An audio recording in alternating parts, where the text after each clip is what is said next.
নমস্কার বন্ধুরা, সুতৃষ্ণাস ফ্যামিলি কিচেনে আপনাদের সবাইকে স্বাগতম। আমার আজকের রেসিপি দুর্দান্ত স্বাদের নিরামিষ সাবুর পোলাও।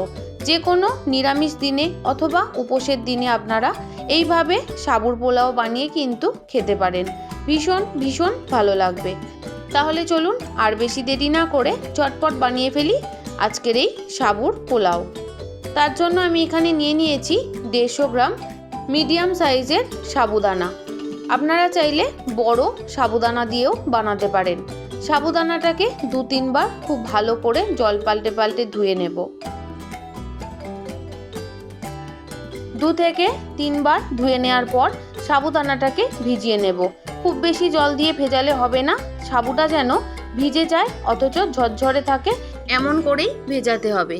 এখানে আমি নিয়ে নিয়েছি কিছু সবজি, নিয়েছি গাজর, বিনস, বাঁধাকপি আর ক্যাপসিকাম। এগুলো আমি এবার একটু ছোট ছোট করে কেটে নেব। তবে আমি কতটা পরিমাণ দিচ্ছি সেটা জানার জন্য অবশ্যই কিন্তু ভিডিওটির সাথে শেষ পর্যন্ত থাকুন। আমি এখানে অর্ধেক পরিমাণ গাজর নিয়েছি, অর্ধেকটা পরিমাণ গাজর পুরোটাই আমি দিয়ে দেব।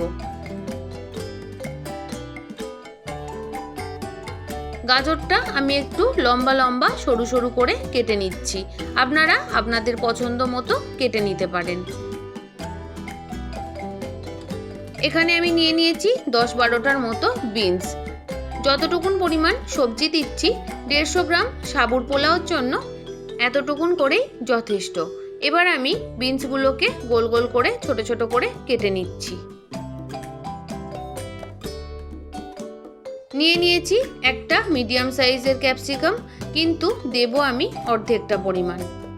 দেখুন এই অর্ধেকটা পরিমাণ ক্যাপসিকামই আমি দেব। ক্যাপসিকামটা আমি একটু ছোট ছোট করে কেটে নিচ্ছি।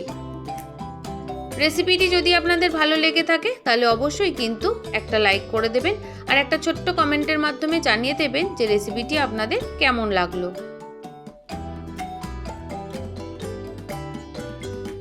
বন্ধুরা, আমি এখানে যা যা সবজি দিয়েছি এগুলোর সাথে আপনারা আপনাদের পছন্দ মতো আরও সবজি অ্যাড করতে পারেন। নিরামিষ দিনে আমরা অনেকেই অনেক কিছু বানিয়ে থাকি, তবে এইভাবে একবার সাবুর পোলাও বানিয়ে দেখবেন, আশা করি আপনাদের ভীষণ ভালো লাগবে। এবার আমি কেটে নিচ্ছি বাঁধাকপি। তবে বাঁধাকপি আমি এখানে যতটা পরিমাণ নিয়েছি তার থেকেও আমি অর্ধেকটা পরিমাণ দেব।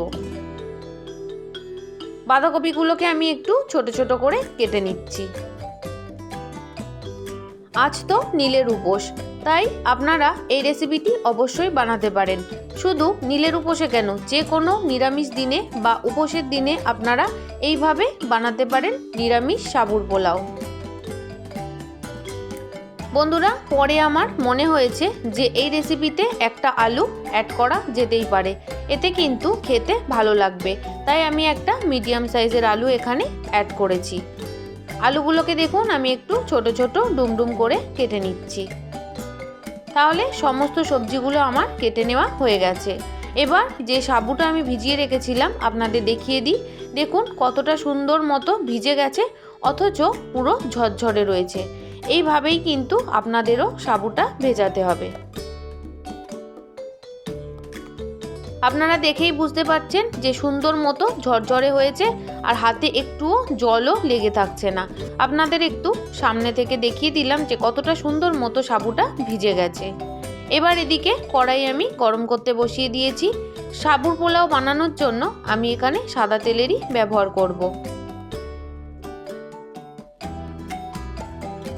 2 চামচের মতো সাদা তেল গরম করে নেওয়ার পর দিয়ে দিলাম আমি এখানে অল্প একটু চীনা বাদাম। চীনা বাদামের বদলে আপনারা কাজু বাদামেরও ব্যবহার করতে পারেন। বাদামটা এবার আমি একটু লাল লাল করে ভেজে নিচ্ছি।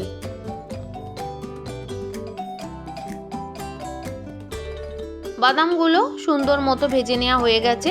এবার আমি তেল থেকে ছেঁকে তুলে নিয়ে দিয়ে দিলাম অল্প একটু কিশমিশ। অবশ্যই কিন্তু কিশমিশটা দেওয়ার চেষ্টা করবেন, খেতে কিন্তু দুর্দান্ত লাগে।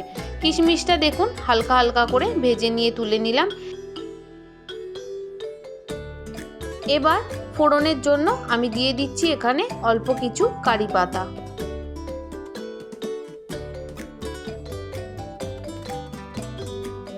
সাথে দিয়ে দিচ্ছি অল্প একটু কোচানো আদা আর দুটো পাকা লঙ্কা কোচানো। ঝালটা কিন্তু পুরোপুরি আপনারা আপনাদের স্বাদ অনুযায়ী দিয়ে নেবেন। এবার একটু সুন্দর মতো করে ফোড়নটা করে নেব।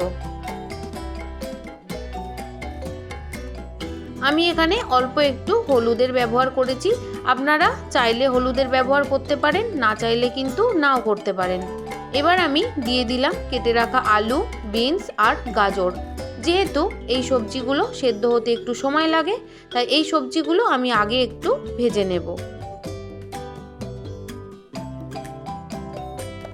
3 থেকে 4 মিনিট ভেজে নেওয়ার পর এখানে আমি পরিমাণ মতো নুনটা দিয়ে দেব।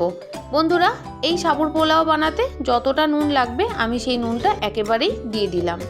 এবার আমি একটু ভালো করে ভাজা ভাজা করে নেব। নুনটা যদি একটু আগে সবজিতে দিয়ে সবজিগুলো ভাজা যায় তাহলে খুব তাড়াতাড়ি সবজিগুলো সেদ্ধ হয়ে যাবে। আমি 3 মিনিটের জন্য আস্তে আঁচে ঢাকা দিয়ে দিলাম যাতে সবজিগুলো ভালো মতো সেদ্ধ হয়ে যায়। 3 মিনিট পর ঢাকনা খুলে আমি আবারও একটু ভেজে নিচ্ছি। সবজিগুলো অর্ধেক ভাজা হয়ে গেছে। এবার আমি কেটে রাখা ক্যাপসিকাম আর বাঁধাকপির কুচিটা দিয়ে দিলাম। এবার আবারও ভালো করে আমি সমস্ত সবজিগুলোকে ভেজে নেব। যে সকল বন্ধুরা প্রত্যেক দিন আমার ভিডিওর সাথে সম্পূর্ণভাবে জুড়ে থাকেন তাদের সবাইকে জানাই অনেক অনেক শুভেচ্ছা, অনেক ভালোবাসা। আর যে সকল বন্ধুরা আজ আমার চ্যানেলে প্রথম এসেছেন, প্লিজ বন্ধুরা রেসিপিটি ভালো লাগলে অবশ্যই কিন্তু সাবস্ক্রাইব করে পাশে থেকে যাবেন। দেখুন, আমি একটা আলু কেটে আপনাদের দেখিয়ে দিলাম। আলুটা সুন্দর মতো সেদ্ধ হয়ে গেছে আর সমস্ত সবজিগুলোই কিন্তু সুন্দর মতো ভাজা ভাজা হয়ে গেছে। এবার আমি ভেজে রাখা বাদাম আর কিশমিশটা অ্যাড করে দিলাম। এবার আর একটু ভালো করে মিশিয়ে দিচ্ছি।